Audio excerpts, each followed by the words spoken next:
And I'd like to go on and make a point about that, but we have concentrated a lot on what are, I suppose, obvious expressions of offensiveness, or what people think are offensive. We've talked about songs and chants and so on in football grounds. Now, I would say that there's actually not any evidence to suggest that the songs and chants that we're all familiar with and so on, and maybe we all deplore, are actually the cause of the kind of events, deplorable events, which happened last season. And I'm talking about the really serious matters, such as the things sent in the post and so on.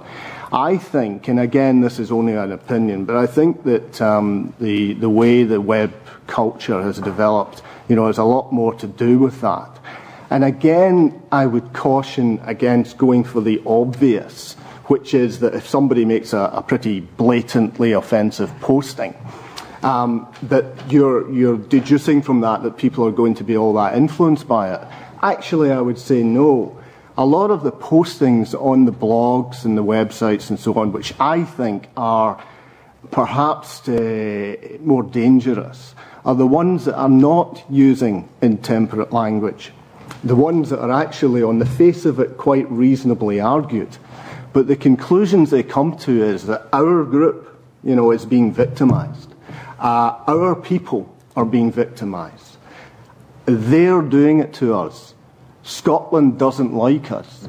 Things like this have crept into the language, the vocabulary of debate around Scottish football supporters in recent years. I don't think it's any coincidence that the rise of the internet is happened at the same time.